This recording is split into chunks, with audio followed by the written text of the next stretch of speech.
delay could have contributed to the high death toll in the attack. Terrorists from the al-Shabaab group killed 148 people before being killed by police at day's end. The White House says it does not appear Tuesday's electricity interruption in Washington resulted from terrorist activity. I do understand that my colleagues over the Department of Homeland Security have indicated that they do not currently see a nexus to terrorism or anything like that. The White House and the Capitol were affected, along with museums, train stations, and other sites across Washington and its suburbs. Many of the outages were brief, but others were longer. Senator Rand Paul has kicked off his campaign for the GOP presidential nomination. Jerry Bodlander reports. Standing in front of a sign that read, "Defeat the Washington Machine, Unleash the American Dream," Senator Rand Paul announced his candidacy for the GOP nomination. Today begins the journey to take America back. The freshman senator drew loud cheers as he railed against a government that intrudes on its citizens' privacy, stressing the government shouldn't be searching phones or computers. And he blamed both parties for the country's huge debt and other problems. Jerry Bodlander, Capitol Hill. Senator Paul joins fellow Republican Senator Ted Cruz in seeking the GOP presidential nomination. Several other Republicans are considering a run. As for Democrats, the New York Times has Hillary Clinton, former Maryland Governor Martin O'Malley, and former Senator Jim Webb listed as probably running. A media watchdog group says the latest flap with Indiana and Arkansas over religious freedom has forced the media to show its true colors. The Media Research Center says the news coverage went into full activist mode for the pro-homosexual agenda, pressuring both the Hoosier and Natural states to revise their original Religious Freedom Restoration Acts. MRC's Rich Noyes observed that the media joined forces on the issue. When you get them all working together, it's quite a dominant force, and shows you why, even though lots of people know that there's media bias, know that the media have an agenda, and try to disregard it in their own lives, when they all get together like this as a pack, it's very hard to ignore, and they usually get their way. Dan Gaynor, also with MRC, gives his take on the coverage. The left has decided that their whole goal now is to depict Christians in America as evil. And the American media aren't just walking in lockstep with them. American media are grabbing a rainbow flag and leading the charge. According to MRC analysis, the liberal media had 4 times the coverage of the Indiana Religious Freedom Restoration Act than it did on the revelation that Hillary Clinton wiped her personal email server clean. I'm Bill Bumpus. A new report finds business travelers are shifting away from taxis and limos in favor of services like Uber. Warren Levinson has that story. The expense account reporting company Certify says 47% of the ground transportation trips expensed by its users last month came through Uber. 14 months ago, that was just 14%. Taxis, limousines, and airport shuttles still dominate the business. In New York, Miami, and Chicago, for instance, they ferried 3/4 of Certify's customers. But app-oriented services like Uber and Lyft are gaining 71% for Uber in San Francisco. The new services are more popular with individual travelers than with their employers. Businesses still prefer to deal with taxi and limousine services that are more likely to be regulated and insured. Warren Levinson, New York. And consumers increased their borrowing in February, driven by a large jump in auto and student loans that offset a second monthly decline in credit card borrowing. The Federal Reserve reports that consumer borrowing expanded $15.5 billion in February, following a $10.8 billion gain in January. The February increase pushed borrowing to a fresh record of $3.34 trillion. For more news and information, visit onenewsnow.com.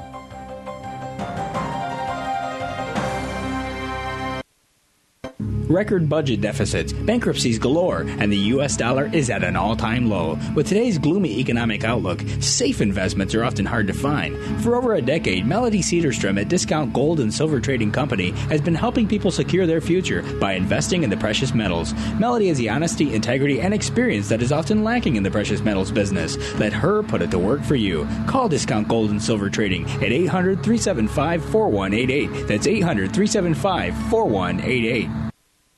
You're listening to FirstAmendmentRadio.com worldwide. Freedom is never free. We need your support today at FirstAmendmentRadio.com.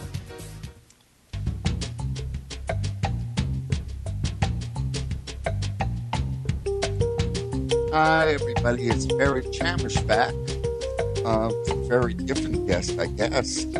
Well, he's been on before. That's Dr. Kevin Barrett. Well, there's a new book out this week. So I said, what the heck? Let's advertise this book. I mean it. All right. It's a Charlie Hebdo book. It contains essays of respected public intellectuals, and they counter false flag operations. It's a indication that people are waking up. All right, Kevin, you there? Yes, I am, Barry. Good to be back with you. Yeah, what's the name of the book? It's called We Are Not Charlie Hebdo. Freethinkers Question the French 9/11. You know what, but I usually don't do this, but tell people how to get it. Let's get this out of the way. Well, assuming that the French NSA or whoever it was hasn't hacked the website again, it's a blogspot site. You would think it would be unhackable. Anyway, you said it's a new book at Amazon. Well, it's going to be up at Amazon this week. So yeah, that's just look. The one. Push that one. No. Actually, Barry, I make a little more money if you buy it off the book website, which is wearenotcharliehebdo.blogspot.com. But you could also just look for We Are Not Charlie Hebdo, and you'll find it on Amazon. I don't think it's up yet, but it should be in a day or two. All right. Now, in short, what's the book about? Well, By the way, what was Charlie Hebdo? Before we go, let's give a little bit of background, then we dive into the book. Yeah, right. Just at the beginning of the year, this past early January, we had that shooting in Paris where the meeting of the Charlie Hebdo magazine, which had been going bankrupt and also attacking Muslims and, to some extent, Christians with blasphemous and pornographic images for the past couple of years. And the more it did that, the more bankrupt it went. But somebody was keeping it afloat. Anyway, that magazine got shot up. A bunch of people got killed, including the editor Charb. And then an orchestrated public relations event immediately blossomed. Millions of people marched in France holding identical placards, practically all with the same font, saying, "We are Charlie Hebdo." And it looked like some kind of mind control thing, whether or not it was a false flag. The media sure did pump it out with the same old message afterwards. And, my first reaction was, oh, my God, Muslims doing stupid things, killing people. This is horrible. And then a couple of days later... it wasn't just Charlie Hebdo. Yeah, and then there was the kosher deli. There was a shooting at kosher deli after that. Yep. And it, my first reaction was it's possible. I mean, I thought it was really crazy extreme Muslims because, that's totally plausible that something like that could happen. But then all sorts of indicators came in that this is just another example of Operation Gladio-style false flag terrorism. It was a public relations stunt, and I was angry about having been taken in by it. And I'm sick of these things from 9/11 through 7/7 Madrid bully, all these horrible slaughters, and in some cases perhaps fake slaughters like at Sandy Hook. At least that's what a lot of folks think. I wouldn't dive so deep. Let's right not go now. there. But 9/11, by the way, was so obvious. All right, Sandy Hook wasn't. All right, I agree completely. Here's it what took the me book 2 years to includes. figure out 9/11. 9/11. Well, as I say, at 5:20 in the afternoon, when the third plane didn't arrive to smash into the building, what do you know? Larry Silverstein, New York Police Fire Department decided to knock down the building. The explosives were already inside. What they do, send in a couple of bomb makers up a 47-story building to knock it down that day. I mean, look, that was obvious. Now, why people didn't buy into that, God only knows. But the media blacked it out, Gary. The media blacked out Building 7. They were not allowed to show Building 7 coming down for at least 6 years after the event. Oh, I knew about it. Way before 6 years. There were 3 buildings. Look, for a building, and it went straight down, too. It doesn't matter. It had explosives inside, or it wouldn't have been... What did he call it to bring it down to? He said we're going to pull it. Maybe down. The best thing to do is pull it. And so we made that decision to pull, and we watched the building collapse. Now, the fact that nobody asked who put in the explosives, it's a grade 1 question, but they got away with it. I don't know how they got away with it. Well, the problem is you let them get away with something like that, and what won't they get away with? And that's why each time this kind of thing happens, a lot of us are, we pull our hair out, and we, say, oh, my God, and when are they going to do a really big one again, like 9/11, and totally shred what's left of the Constitution and start World War III? So, we really have to get more proactive. In this book, We Are Not Charlie Hebdo, is a very strong and fast reaction. We got it out within 3 months of the event, which is a new record. And never before has there been a big false flag that got deconstructed that fast. Now, strangely enough, I'm going to describe how you describe the book, all right? And somehow I fit in here. I don't know how, but all right. The book includes Sunni, Shias, Jews, that would be me, Protestants, Catholics, liberals, conservatives, quasi-Marxists, hardcore Marxists, people from different viewpoints have a thoughtful dialogue, throwing a monkey wrench into the New World Order's divide and conquer plan. Not a bad summation. But whatever I did is because the Jews are getting screwed big time by this. And you're ignoring that a little too much, but neither here nor there. Well, that's what you said in your essay, Barry. That's why I invited you to contribute, is to give us your thoughts. Look, I chose what I chose. If you don't get some balance here, there will be will continue to be divided and conquered. All right? But let's talk. What monkey wrench, what NWO divide and conquer plan, what is this? Well, the New World Order is kind of the catchphrase that we use. George H.W. Bush used it on September 11th. What was it, 1991 or whatever, before, about 10 years before 9/11. And that's a description of a plan to expand the British, American, Anglo Empire to encompass the entire world. And it would be the first, it would be new in the sense it would be the first time. New World Order wasn't in 2011. It was in It was 10 years before. 1991, and then, of course, the 9/11 attack happened 10 years later in 2001. Right, yeah, good. Yeah. The New World Order is both, I think, a world government plan, and it's a kind of a secular socialist plan to base global society on something other than religion, which would also be new. And I think these are radical Freemasonic types who are behind that ideology. Now, the way they're doing this is by shredding our traditions, traditional religion, national identity, that sort of thing, gets in the way of their ability to rule us. So they put us at each other's throats. That's way, way, way before current New World Order. I mean, Iraq was put together after World War I. You had, Sunnis, Shiites, and Kurds all in one great soup. Jordan was created out of Saudi Arabia. Israel was created out of whatever was in Israel. I believe it was Transjordan. All of this was created before the current New World Order. Well, yeah, the New World Order goes back a long ways, Barry. I mean, people maybe weren't using exactly that word, although the Latin phrase, what is it, Novus Ordo Secularum, that's been around for, isn't that on the dollar bill?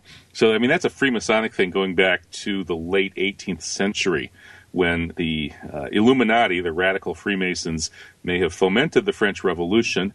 And there's been this divide and conquer strategy ever since. As you mentioned, the Middle East was chopped up. The New World Order was the late 17th century in Frankfurt, Germany. That's when the Illuminati began. That's Adam Weishaupt. Well, no, Adam Weishaupt was 18th century. Adam Weishaupt was in the late 1700s, wasn't he? Oh, gosh, did I screw it up? Yeah, maybe you're thinking of Jacob Frank and those guys, right? I know that it was Weishaupt, Mayor Amschel Rothschild, and the big one was you're right, was Jacob Frank. I got mixed up with Shabtai Tzvi. I'm so sorry. You're absolutely right. It's okay. You're just 1 century off. But yeah, I mean, this trend has been going for a long time. Well, they were the same fake messiahs. But you're right. I was a century off. Shabtai Tzvi was 1666. Right. And today, we see that, one example of how this works was World War I, which was designed to take down these traditional empires, the Austro-Hungarian Empire and the Ottoman Empire. And both of those empires had included all kinds of different groups of people who more or less could rule themselves. The Jews, of course, had a much better time in the Ottoman Empire than they did in Western Europe for quite a lot of the Western Europe's history. And that's because the Ottomans ruled in a way that they had this sort of canton system or a millet system where they allowed each group to rule itself, and they didn't try to force people to convert or anything like that. You don't know who Atatürk was. He had a very strong tie to Sabbateanism. Mm-hmm. Yeah, sure, the Jews had a better time in just Turkey, all right? It was highly Sabbatean. Armenians had a crappy time, but... Well, yeah, now you're getting ahead. So you're getting to the 20th century, and by the 20th century, the plan to take down the Ottoman Empire had already gone pretty far along because they whipped up nationalism in Eastern Europe. They'd balkanized the Balkans, and all of these nationalists hated the Ottomans, and that was designed to take down that empire and create a divided and conquered world in which each little national group is at the throats of each other little national group. And so they've been turning groups against groups ever since. And today, I think that this New World Order elite finances both sides in wars. They set one side against another, and then out of the chaos, they try to bring out their whole new society. So they're totally opposed to traditional values, religion. They want to basically just burn everything down and kind of start again with them in charge. What did I write for your book? Just to see where I fit in this. Can you remind me? Yeah, you wrote a wonderful piece, Barry. It was a very heartfelt piece. Basically, you were saying, you were very, waxing eloquent and very, very upset about the horrific radiation experiments that were done to the Sephardic Jews who were brought to Israel. And then you were kind of tying that in, but not in too straightforward and obvious of a way, which I gave you a hard time about, to the fact that you were concerned that this Charlie Hebdo thing looks like it might be a false flag, partly done by these New World Order labor Zionists in order to try to get French Jews to go to Israel, just as they terrorized Iraq to make Iraqi Jews go to Israel, terrorized these other places, brought these poor Sephardic Jews to Israel, and then zapped them with lethal or nearly lethal radiation. Yeah, I'm glad you said labor Zionism. That's a very big, I'm glad you said it. Right. I'm paraphrasing you, Barry. Yeah. You're the one who said it. I'm just telling folks what you said. No, I mean, Zionism, as I said, there used to be something that wasn't Netanyahu called the Irgun, who fought labor Zionists, and the labor Zionists fought Jews in Israel. They executed them. They sent them to camps in Africa. There was a war against the right from labor Zionists. But if you don't know that, you just don't know our history. Mm-hmm. And I think that split between the labor Zionists and the more sort of traditionally Jewish Zionists is just one example of this larger trend that we've seen where kind of a secularist elite fights against the tradition and religion. And we see that across the board. And labor hates religion. Yeah. Hates them. Why is it? Do you think it's because it's sort of a substitute religion, or because they're Sabbatean? I won't dive into it. Yeah, okay, right? Yeah. We've talked about that Sabbatean thing. Yeah. Actually, I have been sending it to a very few elite readers. It's archived on the internet. It's called Shabtai Tzvi, Labor Zionism and the Holocaust. I can't explain what that book explains. You know what? I'm going to plug me right now. It's at lulu.com, www.lulu.com. Look in the search box, spell in my name, Chamish, Chamish. You'll find it. There's the answer. And my website is barrychamish.com. All right, let's go back. What I recall what I wrote now. It isn't one... Look, the dimension is not one-sided. And this is where trouble starts. In 1844, the Ottomans took a census, and then 20 years later, the British took a census. The Jews were the majority in both censuses in major cities. You're talking Haifa, Jerusalem, Tzfat, Tiberias. They were the majority.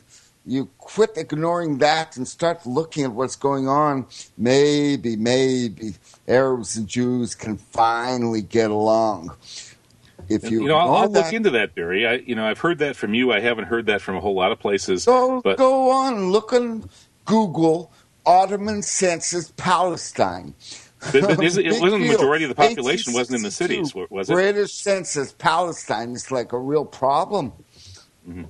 But Barry, wasn't it true, though, that the vast majority of the population was not in the cities? And so even though Jews may have had a higher percentage of the population in the cities, the overall population of Palestine was not very much Jewish. They had the majority of the big cities of Palestine. You can't just throw that into the wind. It's a fact. Right, but what's important is the total population, not just the urban population, Barry. Well, again, we can have a debate on urban, rural, and all this. The fact is that major writers like Twain and Balzac found the place empty, the rural empty. But I'm not doing that. That's not for me right now. I take a point of view that Jews are getting screwed by this. What you call New World Order, I may call Sabbatean, but we are the victims. Right now, by the way, Arabs are getting up there. All right, you're getting real close. You got about 300,000 dead in the last couple of years, and it's growing. Yeah, well, according to it was a Gilead, what's his name? The Australian physician. He's found like it's like 8 million Iraqis have been killed by U.S. and British interventions and sanctions and so on of various kinds since the British, this is going back actually to World War II, I think. Gidjan Apalya is his last name, Polya. That's of interest if you go back to the end of the First World War. No, 8 million is too high. But neither here nor there. We're trying to make this book really credible. And I'm glad you included me. I really am. It would have been terribly one-sided without me. I'm glad you came into the book too. And it's interesting. We have 3 Jewish contributors and 7 Muslim contributors, and we have different points of view right across the board. There with Muslims, we have a Shia authority, the supreme leader of Iran. We also have mostly Sunni Muslims, including Yvonne Ridley, who very strongly, harshly criticizes the Syrian government that's allied to Iran. And there are a lot of other differences of opinion, too, among the Muslims. And among the 3 Jewish contributors, there's Rabbi Michael Lerner, and there's Professor Lawrence Davidson. And all 3 of you have very, very different perspectives. I mean, you all may have been born Jewish, but you also... I'm glad I'm in the book. All right. I am, too. All right.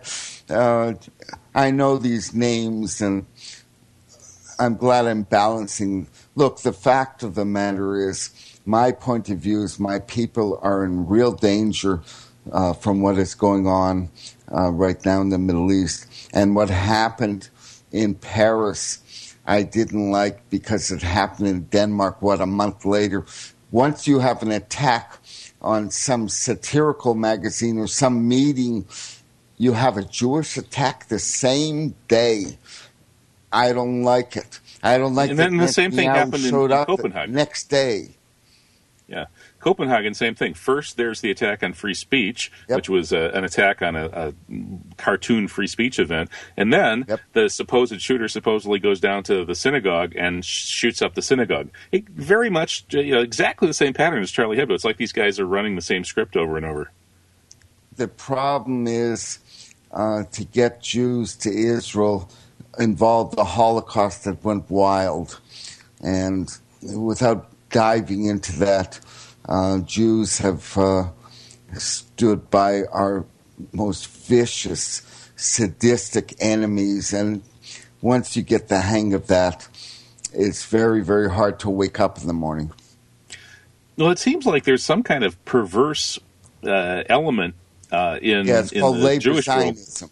world. Maybe, you call it labor Zionism or what have you, but I don't know if it's just labor Zionism, because you see you see huge numbers of individual false flags among people from a Jewish background. I mean, you see some from all backgrounds. There was a great article over at George Washington's blog that said that Muslims and communists and all these different kinds of people do individual idiot false flags. Like some idiot goes and pretends to persecute Muslims. It turns out they were Muslim. Well, guess what? Jews actually do this more than anybody. There's probably 9 false flag individual idiot some Jew goes and spray paints a swastika in a synagogue. There's at least probably more like 100 of those for every one that a Muslim does. So what's that about? Don't know what you're talking about. But fine, if that happened once. It happens all the time, Barry. It happens constantly. Not really. But sure it does. There go are really very extreme Haredi groups who... All right, leave that be. You know what? They're so tiny. Don't you think isn't that an example, though, of how somehow in the Jewish culture, there's like a culture of kind of like being obsessed with hatred of Jews, and then sometimes like turning and joining with it. Who were the majority in the 19th century in cities were religious, and they had their properties taken from them. The Bukharian section of Jerusalem was chopped into a tiny, weeny, little itty-bitty ghetto from a big chunk of the city. They are really ticked that Zionism came and ruined their existence. I'm not going to dive into that. This is your show. Look, we're about to come up to the final half. We've done pretty good. I think we've done pretty good. We're going to go through your points one by one, I believe, from your book. And heck, maybe, as I said, people, get the book for my essay. The rest you balance. All right? That's my point of view here. Well, your point of view, Barry, in this book is not completely different from, a whole lot of us think it was a New World Order false flag, and we are concerned, just like you are, that running this kind of false flag, partly to try to get Jews to flee France and go to Israel, is not good for Jewish people or anybody else. No. I think a lot of us agree with that. No, it's truly not. And that Netanyahu showed the next day and told all the French Jews to move to Israel. And then Danish and French Jews, you all got to move to Israel. By the way, many French Jews are leaving. They cannot stand Islamic hatred, but they're going to America and not Israel. It doesn't matter. We'll be back in 3 minutes. Good, we get to shoot off our mouths a little bit here. Kevin Barrett, you'll be back in 3. Don't run away. This is Barry Chamish, a different kind of a show for the next half hour. Coming up.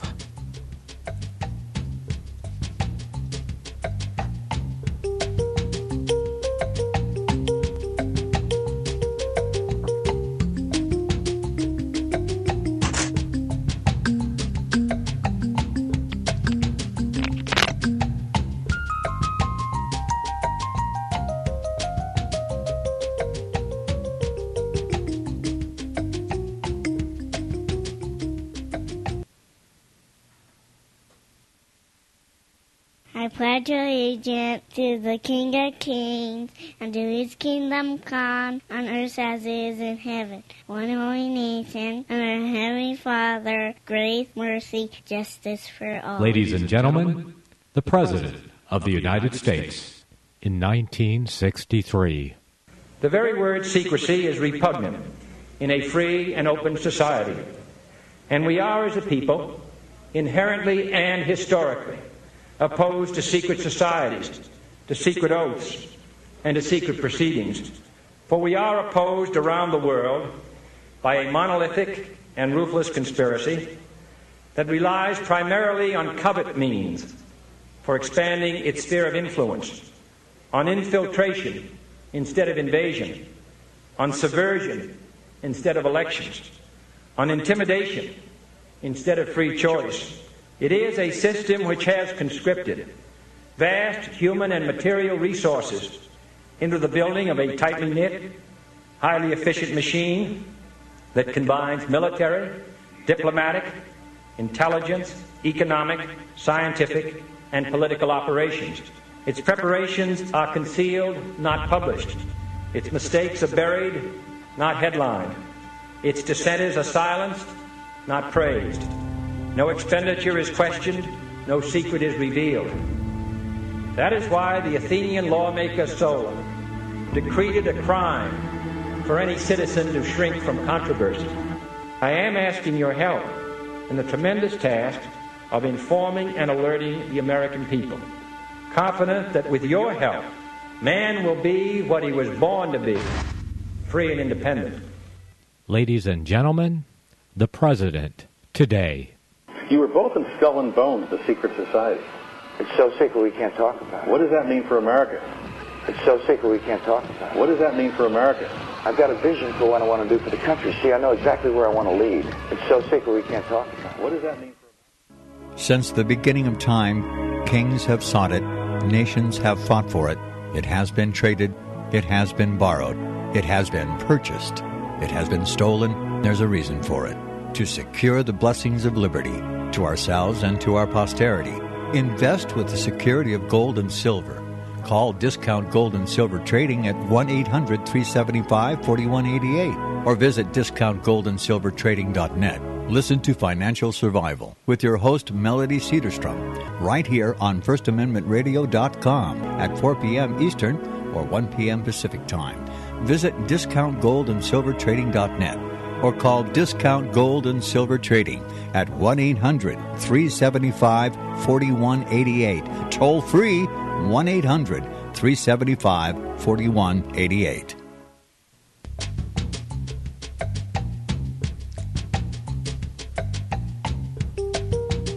Hi, everyone. You know, next week I may have David Fregman on talking about gangland political murders in Missouri and a Jew in the middle of the Missouri government run. Very weird story this afternoon. I don't have it. But let's get back to Kevin. Look, Kevin, I'm going to read your points from the book, and you react to them. I listed them. All right, population, religion trends. You say secularism is shrinking and religion expanding, especially Islam. Jewish population will become much less secular. That is so wrong.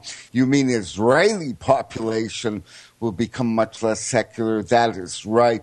American Jews are just disappearing. It's terrible. It's very sad. But aren't the Orthodox Jews, like in New York, in those neighborhoods, having big families? That's not going to do the trick, all right?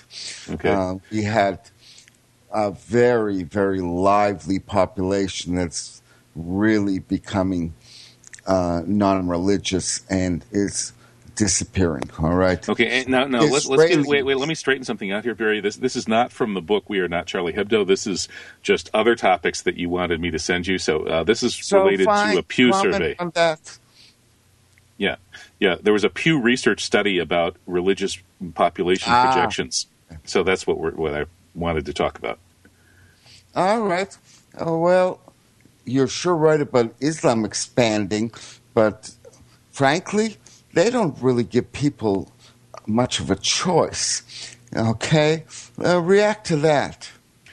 Well, I'm not sure what you mean by they don't give people much of a choice. If you expand, if you're ISIS and you walk into Iran, and if you don't look, half of Syria is living in Turkey because they're afraid of being executed for not being accepting the ISIS Sharia vision. Well, yeah, but ISIS is hardly Islam. ISIS is a tiny minority of even Salafis. I mean, they're a very small extremist minority. They were manufactured by the enemies of Islam. Their wounded fighters are treated in Israeli hospitals. Netanyahu has been photographed visiting these guys. So don't tell me these are Muslims. These are Zionists more than they're Muslims. No, I wouldn't say that. But I would say that the Americans, with Israelis and Jordanians, did start ISIS in 2011 to fight Bashar Assad, supposedly. That I will agree with. Right, but when you say that Muslims don't have a choice and that's why their population is expanding, you got to find something other than ISIS to illustrate that with. ISIS is not Islam. Most Muslims have nothing to do with ISIS. It's a bizarre teenage craze that's been created by mind control specialists. It has nothing to do with Islam. There's a war to fight them. Yeah, well, anyway, in terms of the growing Muslim population, there are basically two reasons for that. One is simply natural population increase, and because Islam still is a fairly strong religion, religious people tend to have bigger families, and the less religious, you're not looking at Yemen. You're not looking at I'm talking in general, globally, about this Pew Research survey. All right, but you're ignoring real serious stuff, and it's driving us all into war. The Yemen stuff has brought Saudi Arabia into the war. The whole Middle East is at war. Well, and this is a divide and conquer thing we're talking about. It's divide and conquer. They've basically what I think happened, Barry, is that in 2006. Hezbollah did pretty well in that skirmish with Israel, and at that point, the powers that be said, we better watch out for Hezbollah. We need to find a way to weaken this, because all the Muslims were all siding with Hezbollah. Every Muslim was pro-Hezbollah at that point. So then they whip out their mind control specialists to start trying to incite anti-Shia feeling among Sunnis and especially among the Salafis in Saudi Arabia. So big-time Saudi money backed by the New World Order has been pumping up propaganda to try to make Sunni Muslims and Salafi Muslims hate the Shia. And that's just part of this divide and conquer thing. Well, you've got that pretty... Well, look, that deal with Iran has got all the Sunni states condemning it for making Iran nuclear eventually, and causing an atomic, if not war, a race at least in the Middle East. Yeah, I don't, Barry. I think that you got that totally wrong. There's no Iranian nuclear program. The Ayatollah Khomeini, the founder of the Islamic Republic, absolutely banned nuclear weapons as 100% haram. It's a mortal sin, the worst possible sin, to have anything to do with nuclear weapons.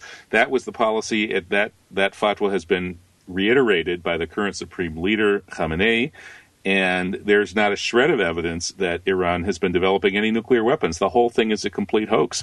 The papers were there were some papers that were forged that supposedly reflected some exploratory work in the early 2000s. Those were forged as part of an intelligence operation. It's completely exposed in Gareth Porter's book, Manufactured Crisis. So there's no nuclear program. The reason that these countries are afraid of Iran has nothing to do with nuclear weapons. It has everything to do with Iran actually working as a democratic Islamic republic in which a pro-Western dictator was overthrown. All these Arab countries have pro-Western dictators, and they're all going to get overthrown, and they don't want to be overthrown, so that's why they're afraid of Iran. All right, listeners, you got a new point of view.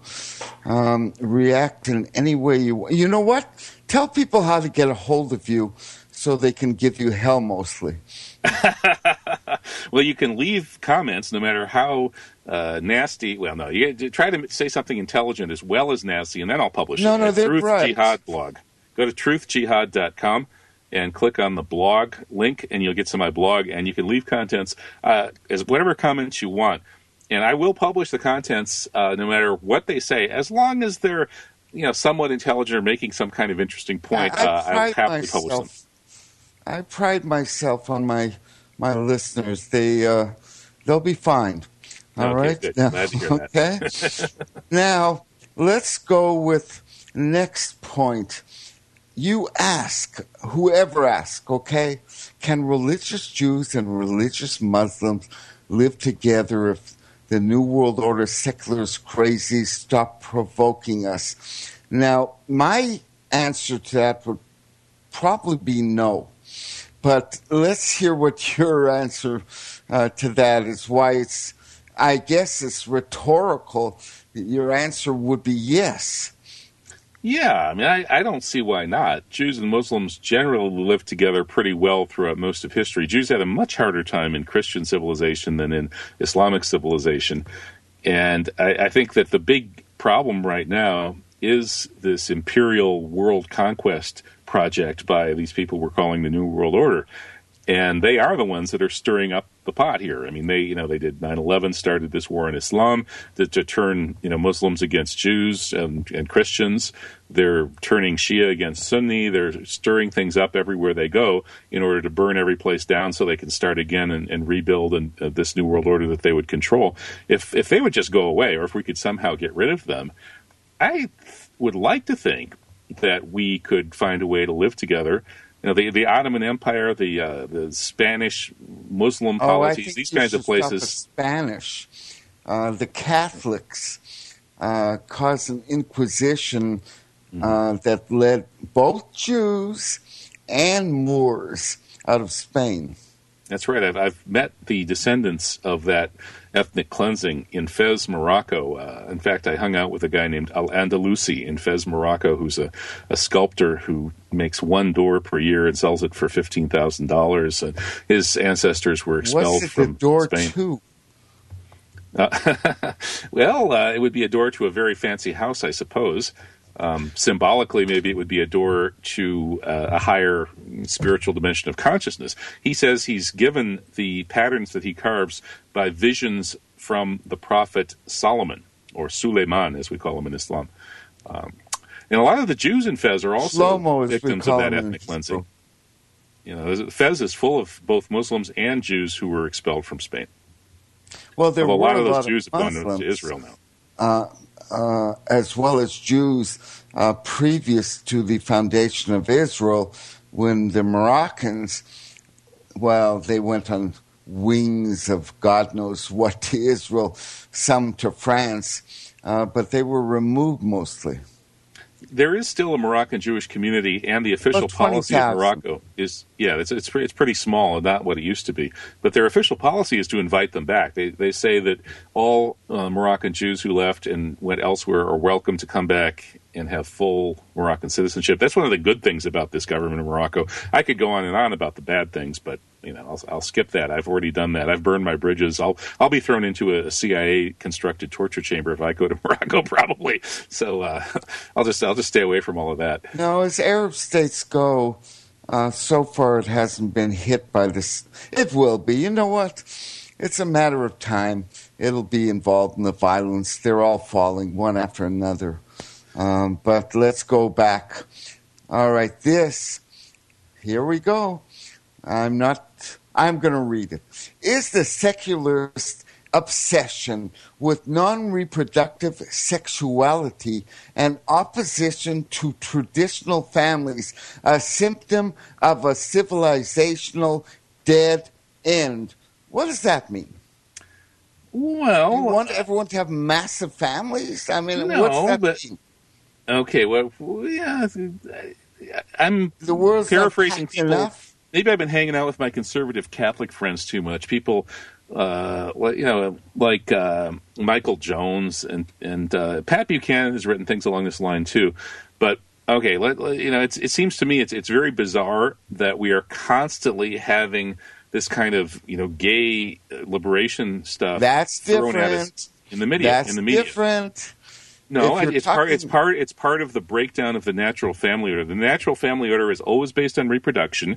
Its purpose is to make sure that all children know who their father is, and to make sure that the young males, who otherwise will just rape and pillage, are harnessed by culture to take care of the women and the children. And the basic unit of society is the reproductive unit of the family. Today, that unit has been destroyed in the West. Half the marriages now end in divorce in like 6 years or something like that in the U.S. We've got this non-family sexuality all over the place, selling products in the media. We've got gay liberation shoved down our throats every second of every day through our media. All of this is a war on human nature. All right. Now, again, let's say we go back in time. You don't really want the days of 10 kids a family. I mean, really, you don't.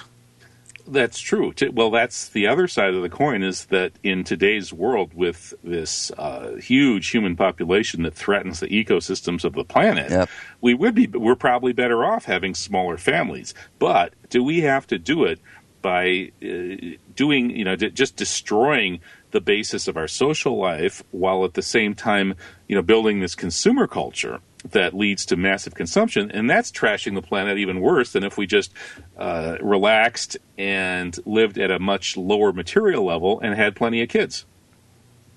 That last part. Well, maybe, in another couple of generations, even people living at a lower material level would probably run up against the resource limits. So you're right. There's obviously something's got to give in terms of human population. I would like to see a continuity of culture and religion, but at the same time, and marriage, a smaller that's families. The big one with you. Forget reproduction right now. What you're saying is we got to keep marriages together, which, by the way, has its own peculiar challenges. It sure does, but that's part of life. Life is full of challenges. That's what we're here for. In Islam, we call it imtihanat, tests. By the way, I've always been in favor, and I find it's basically the change has been in women largely. They've become very different in the last 30 years and really don't want to stick around if they don't have to. Yeah, I think that's part of it. And they have a lot of kids without husbands. Mm-hmm. There's a very, very large change in the mentality of women. But I think that was orchestrated. I don't think it's natural. There's that great video in which that Rockefeller tells Aaron Rousseau, Nick Rockefeller tells Aaron Rousseau that we Rockefellers invented women's lib. And he brags about how the Rockefellers created women's lib by pouring millions and millions of dollars into the coffers, people like, was it Betty Friedan and so on, all these foundations and stuff, in order to, as he said, drive women out of the family or out of the family home and into the workforce where we Rockefellers can control and exploit them. And I don't think they're necessarily going only to the workforce. You've got a lot of women with children and no husband, and I personally don't like it myself, all right? All the sociology shows that the kids that grow up in that situation are way, way worse off than the kids in intact families. That's kind of an issue I wish would go away as well. But I don't think, I hope your book will in some way wake people to the change being forced on them that isn't good. But we're also living longer. So, you have to stay married. It really does mean a long lifetime now. Well, that's one way of looking at it. No, when you died when you were 29, 30, It's easy to say until death do us part if you're going to die the next day. That's true. All right. I haven't thought of it. There are issues. Now, I'm going on. You wanted the topics, and actually they're pretty good topics. You're actually getting confused a bit here, which is just fine with me. What the heck? Well, thank you. I appreciate your allowing me to be confused. No, look, on the one hand, you don't want overpopulation. On the other hand, you want 10 kids. That's... I don't want 10 kids. Are you kidding? Then no, I just want happily functioning families. I have 2 kids, and that's not replacement level. Everybody does what I do. We'll all have 2 kids, and our population will shrink. That's my point of view as well. Mm-hmm. Yeah. So don't put words in my mouth. I'm not looking for 10 kids. All right. So I got you. Okay. You just stated your point of view, and it's a good one, and it's mine. All right. Ready? I'm ready. I'm ready for anything with you, Barry. No, I read from you. This is easy. Science itself is disproving secularism. Paradigm shift coming. Not a clue what you mean by that one. How is all right, go on. Oh, yeah, I'll have to explain that to you. Okay, I just had a radio interview with Rupert Sheldrake. Now, his TEDx talk was banned because they're afraid that his ideas are going to break down people's faith in the mechanistic, materialistic, scientific paradigm. Rupert Sheldrake What's his name? Rupert Sheldrake. Okay. And he's a British biologist, brilliant scientist, and he's been doing experiments on things like, do dogs know when you're coming home through psi? And he knows what everybody knows who's looked into this, who's honest, which is that science has proven 7 ways from Sunday that psi powers do exist. It's been proven since at least the 1950s with the Rhine experiments at Duke University. And that's we also have now evidence from quantum physics that consciousness actually what were the Rhine experiments reality. In 1950? Don't rush. I haven't heard of it. I'll bet you my listeners haven't heard of it. Okay. What is the Rhine experiment? Well, these were a series of experiments at Duke University that involve people trying to use psi powers to know what somebody else was thinking, or to pick a card, any card, and know what the card was, things like that. And I know they managed to win a basketball championship using these powers. Well, they must have, because that's the only way they could beat the Badgers. I'm in Wisconsin here, and they must have done something. Because anyway, yeah, that's true. That was Duke, the same Duke. It sure was. Yeah, but see, these kinds of, there are parapsychology departments at universities, there are scholarly journals, and there's been a ton of work in this field, and it is not hard to prove beyond any possible realistic doubt that people are telepathic. They can know what each other are thinking sometimes. They are precognitive. They can know what's coming in the future. They are clairvoyant. They can know what's happening on the other side of the world. Or how does that disprove secularism? Well, because all of this taken together, this plus quantum physics, which says that our consciousness is actually creating this apparent physical reality around us, and plus the anthropic cosmological principle, which says that all of the physical constants that make up our universe appear to have been tweaked and fine-tuned perfectly so we could be here. All this kind of stuff is coming together to show that the ground of reality is not material space-time. It is consciousness. And what is the source of the consciousness that creates this whole universe? It's God, right? That's your... Okay. It's a word for God.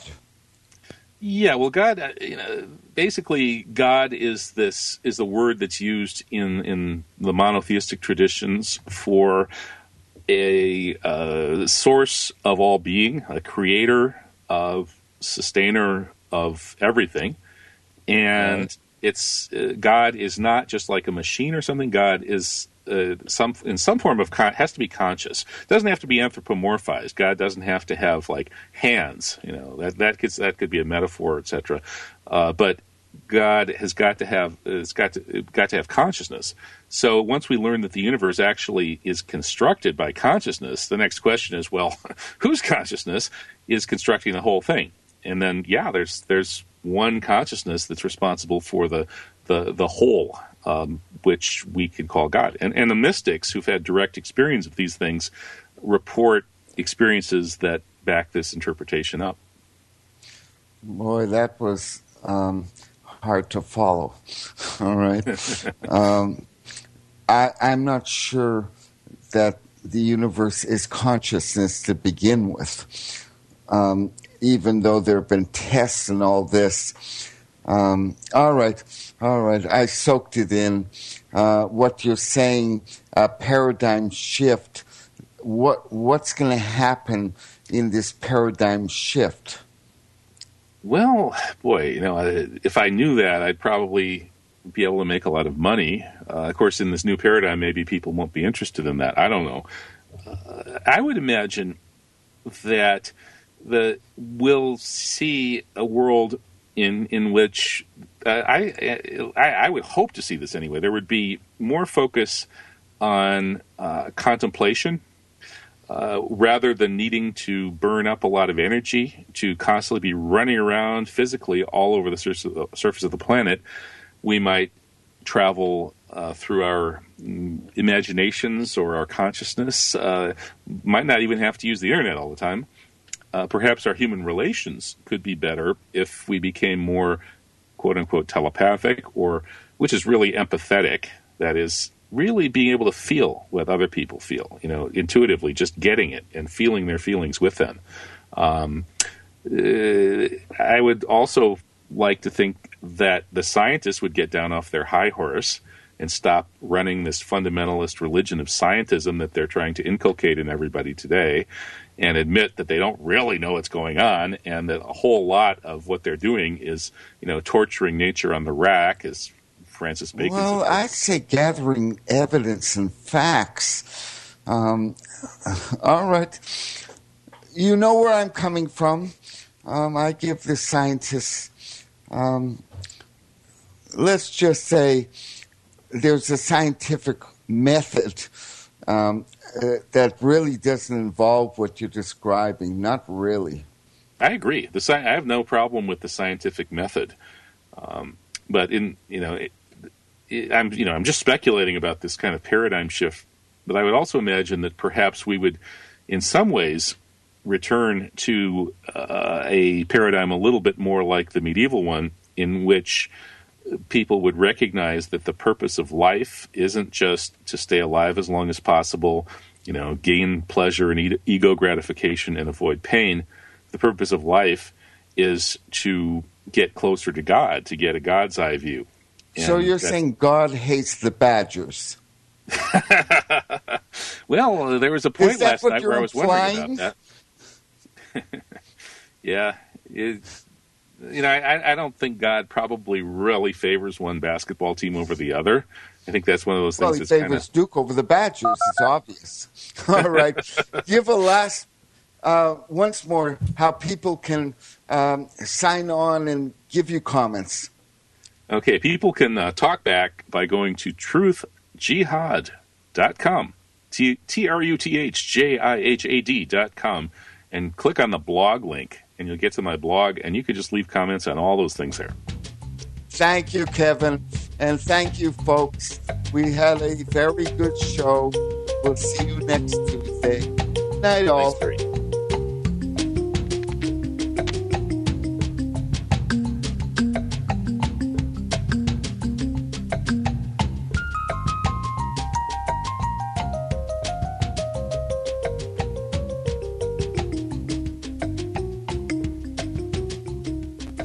If you'd like to get a copy of this program, you may subscribe at FirstAmendmentRadio.com for only $45 a month, and you'll receive an MP3 CD weekly of all of our programs. As a bonus, we'll send you a password for our audio archives online. That's a $15 value. Or you may request any month of any program on one MP3 CD for a minimum donation of only $25, or any single program on tape, MP3 CD, or CD for only $15. You may do all of this online at FirstAmendmentRadio.com. Just follow the instructions to make a donation or subscribe. You may also adopt an hour of your favorite program. Please don't forget that most of the programs on FirstAmendmentRadio.com are listener-supported. Don't do Internet? Then call 559-781-3773 and we'll be honored to help you. Thank you from all of us here at FirstAmendmentRadio.com.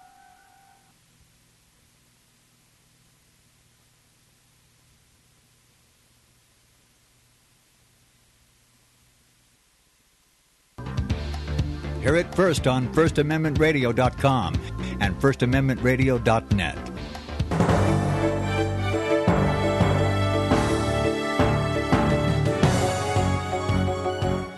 American Family News, I'm Chris Woodward. Kenyans have been voicing their anger in the streets of the country's capital. They're responding to the news that there was a 7-hour delay between the time authorities learned of last week's deadly attack by gunmen at a college and the time police finally arrived at the scene. Kenyans want to know if the delay could have contributed to the high death toll in the attack.